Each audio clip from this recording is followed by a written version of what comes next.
नमस्कार। आपकी समस्याओं का बिना तोड़ फोड़ के समाधान करने के लिए एक बार फिर से लेकर हम हाजिर हैं कार्यक्रम वास्तु ज्योतिष सागर। और आपकी समस्याओं का समाधान करने के लिए हमारे साथ उपस्थित हैं सुप्रसिद्ध वास्तु एवं ज्योतिष विशेषज्ञ संजय जैन जी। सर, आपका हमारे इस कार्यक्रम में बहुत बहुत स्वागत है। नमस्कार।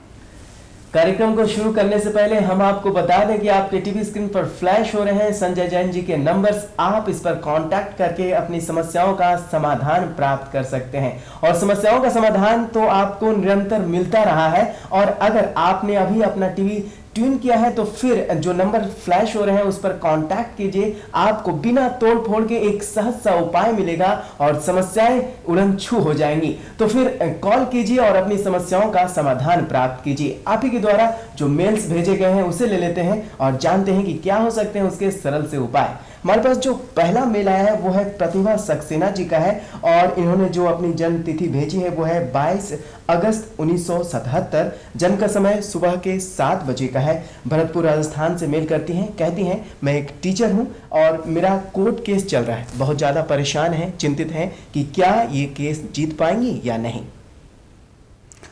प्रतिभा जी, जैसा कि मैं देख रहा हूं आपका जो कोर्ट केस चल रहा है उसमें थोड़ी सी प्रॉब्लम है। आपको डिसीजन लेने में आपको चिंता कर रही हैं बहुत ज़्यादा, इसके लिए भी आप परेशान ज़्यादा हैं। ऐसा परेशान होने की ज़रूरत नहीं है। आपका ये कोर्ट केस आप निश्चित रूप से जीतेंगी। अब बाकी इस समय में ऐसा योग नहीं बना हुआ है कि तुरंत आप इसका डिसीजन निकलवाएं और वो लें। अभी कुछ दिन आप तारीखें वगैरह आप तो लेते रहिए और 6 माह के बाद मैं समझता हूँ कि आपको इसमें सफलता मिलेगी, निश्चित रूप से सफलता मिलेगी। आपको करना है शनिवार के दिन और रविवार के दिन और सोमवार के दिन केवल एक बार आपको भगवान शंकर के मंदिर में जा कर के नारियल को रख के आना है और उनसे प्रार्थना करनी है कि मुझे जो ये मुसीबतें मिली हुई हैं या मेरे साथ जो भी आने वाले संकट हैं इन पर वो आपको रहम करें। आपको करना क्या है, भगवान शंकर के मंदिर में जा कर के 3 दिन तक लगातार सुबह के समय में नारियल चढ़ाना है। और ये दिन जो हैं शनिवार, रविवार और सोमवार, खासकर इन्हें 3 दिन में चढ़ाना और एक ही बार चढ़ाना है और भगवान से निवेदन करना है कि आपको जो परेशानी आई हुई है ये वो दूर कर दे। लिहाजा इसके अंदर करना और इसके अलावा आपको कुछ भी नहीं करना है, घबराने की बिल्कुल भी जरूरत नहीं है। पानी का सेवन, जो पानी पीते हैं आप उसको थोड़ा बढ़ा दीजिए। इससे भी आपको जो दिमागी परेशानियां उलझन आ रही है वो समाप्त हो जाएगी। जी बिल्कुल सर, आपने प्रतिभा सक्सेना जी को जो उपाय बताया है उपाय तो अच्छे हैं, लेकिन सर आपने कहा कि शनिवार, रविवार और सोमवार को ये भगवान शंकर के मंदिर में जाएं और गोला चढ़ाएं। हो सकता है कि इसमें कंटिन्यूटी न बन पाए, तो उस समय में क्या करना चाहिए? बाई चांस रंजीत जी, अगर इसमें कोई इनको प्रॉब्लम आती है किसी भी तरीके की, तो ऐसा तो है नहीं कि शनिवार, रविवार और सोमवार फिर दोबारा आएगा ही नहीं, वो तो अगले हफ्ते फिर आ जाएगा।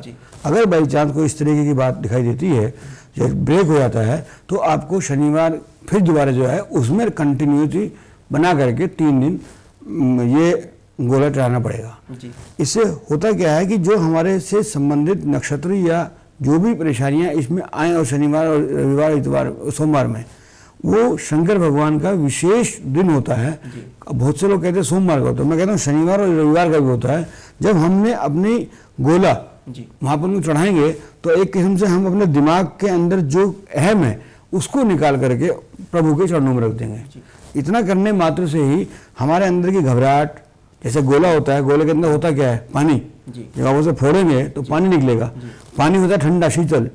तो ऐसे ही जब हम पूरा गोला ही समर्पित कर रहे हैं तो उस केस में इनको किसी भी तरह की घबराहट, क्योंकि ये घबराहट से ज़्यादा परेशान है, इनको केस में कोई इतना बड़ा पंगा नहीं है, घबराहट से ज़्यादा परेशान है। पहले घबराहट दूर होगी, फिर उसके निश्चित रूप से जो अच्छे परिणाम होंगे वो, और अपने उस केस को सही तरीके से देख पाएंगे।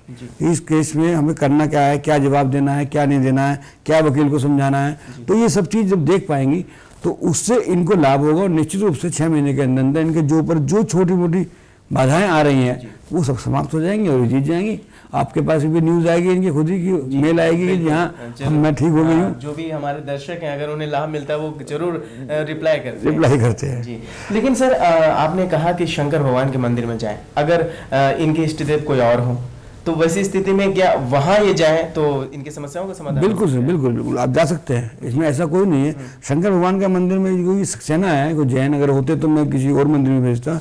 सक्सेना है और भगवान शंकर को मानते ही होंगे, तो लिहाजा मैं इनको बोल रहा हूँ कि ये शंकर भगवान के मंदिर में जाएं। अन्यथा किसी भी जिनको भी इष्ट मानते हैं उनके यहाँ भी जा सकते हैं। जी बिल्कुल।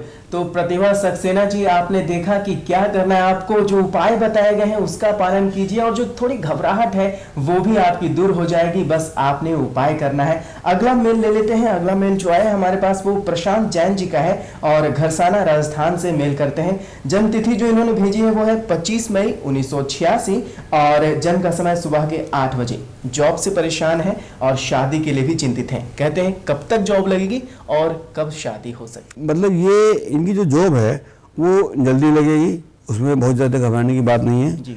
भगवान पुष्पदंत का, यस सर, जो हमारे जैन है इसीलिए मैं इनको जैन उपाय बता रहा हूँ, भगवान पुष्पदंत जी का स्मरण करें। और हो सकता है तो एक शास्त्र होता है, शास्त्र जो हमारे यहाँ होते हैं, जनवाणी हुई या कोई भी शास्त्र जो भी होता है, उसके ऊपर कपड़ा लपेटा जाता है सुरक्षित रखने के लिए। उस कपड़े का ये किसी भी मंदिर में शास्त्रीय कपड़े का खरीदे और वो मंदिर में कहीं पर भी दे दें, किसी भी जैन मंदिर में दे दें, तो इससे इनको जॉब भी मिलेगी और इनकी शादी का भी जल्दी योग बनेंगे और बहुत अच्छे योग बनने की संभावना है और अच्छी शादी होने की संभावना है। जी बिल्कुल। तो प्रशांत जैन जी, आपने देखा कि जॉब के योग बन रहे हैं, साथ ही साथ आपकी शादी जल्द ही होने वाली है। अगला मेल ले लेते हैं, वो है दीपाली जैन जी के यहाँ से आया है। इन्होंने जो अपनी जन्म तिथि भेजी है वो है 9 नवंबर 1973। जन्म का समय सुबह के 9:30। दिल्ली से मेल करती हैं। कहती हैं हमारी तबीयत बहुत ज़्यादा खराब रहती है, बुखार कभी चढ़ जाता है कभी उतर जाता है, साल भर से परेशान है, कोई उपाय बताइए। दीपाली जैन जी, जैसा कि आपने बोला है कि आपके यहाँ बहुत दिनों से बुखार कभी चढ़ता है कभी उतर जाता है, आपकी पत्री में छठे स्थान में थोड़ी सी प्रॉब्लम आ रही है। आपको करना क्या है, भगवान किसी भी भगवान के मंदिर में जाकर के और उसके अंदर वहाँ जाकर दीपक जलाना है। अगर वहाँ पर आपको दीपक जलता हुआ मिल जाए तो उसके अंदर आप घी भी जा सकती हैं, अगर दीपक नहीं भी जा सकती तो घी भी जा सकती हैं। कुल मिलाकर के देसी घी आपका भगवान के किसी भी मंदिर में जाना चाहिए। जैन मंदिर में दीपक भी होते हैं, जो अखंड ज्योत जलती रहती है, उसमें भी आप घी चढ़ा सकती हैं। इतना आपको करना है 6 डेज, 6 दिन करना है और 6 दिन करने के बाद आपको धीरे धीरे इसमें आराम आ जाएगा। लिहाजा आपको बिल्कुल भी घबराने की जरूरत नहीं है कि जी ये आराम नहीं आएगा, ये छोटा सा बुखार है। और जो छोटा सा भी कोई किस तरह की प्रॉब्लम ग्रहों से संबंधित आ रही है वो इन 6 दिन के दीपक जलाने से आराम आ जाएगा, निश्चिंत रहिए। सर अभी आपने जो बताया कि दीपाली जी मंदिर में 6 दिन तक दिए जलाएं, अगर 6 की जगह 8 हो जाए या 6 ना हो सके तो क्या प्रभाव पड़ सकता है? रंजीत जी, जैसे मैं बता रहा हूँ आपको 6 दिन, छठा घर बीमारी का कारक है और जो चीज़ बीमारी है इनको इस तरह की है, वो परेशानी है, वो बुखार है या कोई बीमारी से संबंधित है, इसीलिए मैं इनको 6 दिन भेज रहा हूँ कि छठा घर जो हमारा है कुंडली के अंदर वो बीमारी का घर होता है। तो यदि ये 6 दिन लगातार हम चढ़ा देंगे दीपक जलाएंगे या घी चढ़ाएंगे तो ये जो भी इनकी छोटी मोटी बाधाएं है, तो इनकी बीमारी है, हाँ बीमारी है, छोटी मोटी जो बाधाएं हैं, जो इनके स्टार्स की पोजीशन खराब नहीं है, कुल मिलाकर के जो ये छोटी मोटी है जो अनसीन है, तो वो इनको जब मंदिर में घी चढ़ाएंगे या घी चढ़ाएंगे या दीपक जलाएंगे तो उससे निश्चित रूप से ठीक हो जाएगी। 8 दिन जब वो चढ़ाते हैं कोई भी काम करते हैं, जब मृत्यु तुल्य कष्ट हो, इनको मृत्यु तुल्य कष्ट कोई नहीं है, इनको तो थोड़ी सी तबीयत खराब है और ये ठीक हो जाएगी, कोई इसमें इतना टेंशन लेने की जरूरत नहीं है। 6 दिन करें और निश्चित रूप से लाभ मिलेगा। जी बिल्कुल। तो दीपाली जैन जी, आपने जाना कि आपको 6 दिन दिए जलाने हैं और भगवान का स्मरण कीजिए और भी जो उपाय बताए गए हैं उसका पालन कीजिए, निसंदेह आप स्वस्थ हो जाएंगी। लेकिन अभी वक्त हो चला है एक छोटे से ब्रेक का, तुरंत हम हाजिर होते हैं और जानते हैं आपकी समस्याओं के समाधान।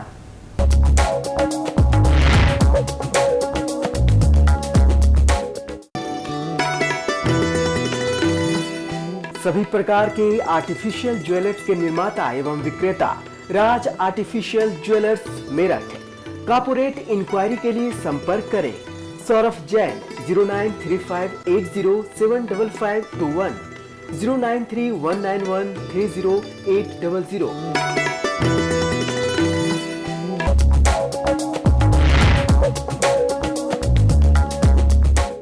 ब्रेक के बाद एक बार फिर से आपका स्वागत है कार्यक्रम वास्तु ज्योतिष सागर में। और आपकी समस्याओं का समाधान करने के लिए हमारे साथ उपस्थित हैं सुप्रसिद्ध वास्तु एवं ज्योतिष विशेषज्ञ संजय जैन जी।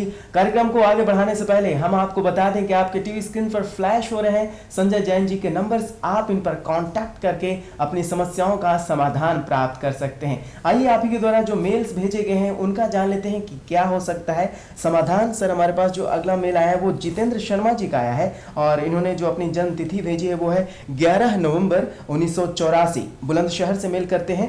कहते हैं कारोबार नहीं चल रहा है, बहुत ज्यादा परेशान है, दिमागी उलझन से भी ग्रस्त हैं, कोई सरल सा उपाय बताइए।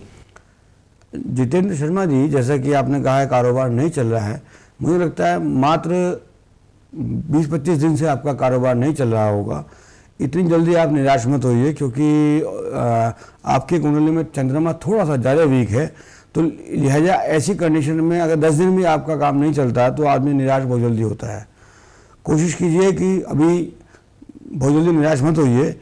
15 दिन बाद आपका इतना अच्छा काम चलेगा कि आप हमें भी भूल जाएंगे। यही याद नहीं रहेगा कि मैंने किसी से पूछा था कि नहीं पूछा था, क्योंकि आपका जो 15 दिन के बाद समय आ रहा है वो बहुत अच्छा आ रहा है और उसमें फिर इस तरीके की परेशानी आपको नहीं आएगी। बस 15 दिन का इंतजार है, बस केवल 15 दिन का इंतजार है। और इसके लिए इनको अगर इस 15 दिन भी इनको बर्दाश्त नहीं हो रहे हैं और लग रहा है कि भाई मेरे को थोड़ा जल्दी कुछ ना कुछ काम चलना चाहिए, तो उसके लिए इनको करना क्या है कि किसी भी मंदिर में जा करके भगवान के दर्शन करें, जो उनकी श्रद्धा हो वो भगवान को चढ़ाएं।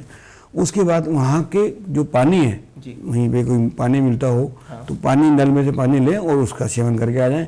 या कोई प्रसाद अगर कोई बांट रहा हो और इनको कोई दे तो वो ले ले।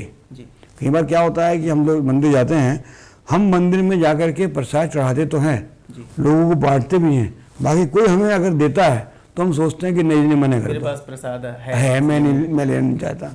तो इनके लिए ये मैं कहूँगा कि इनको प्रसाद अगर कोई दे, ये चरणामृत जैसे पंडित जी देते हैं वो लें तो इनको वो लाभ देगा। और इनका चंद्रमा और जो बाकी के जो छोटे मोटे ग्रह हैं वो भी इनको लाभ देना शुरू कर देंगे।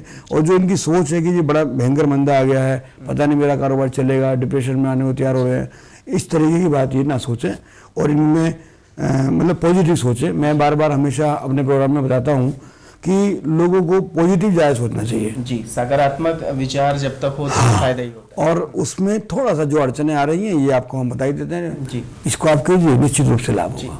सर, आपने जो उपाय बताया इसमें आपने कहा कि कई बार इनके पास प्रसाद होता है और जो मंदिर से प्रसाद मिलते हैं उसे नहीं लेते हैं क्योंकि हमारे पास है, लेकिन प्रसाद तो प्रसाद है, इनका भी वही भगवान पे चढ़ाया और जो मंदिर से मिला प्रसाद, तो जो मंदिर से प्रसाद मिला उसे ग्रहण जरूर करें। तो उसमें ऐसी क्या खास बात है? ऐसी खास बात यह है कि देखो, भगवान का जो प्रसाद होता है वो उनका अपने आप में आशीर्वाद होता है।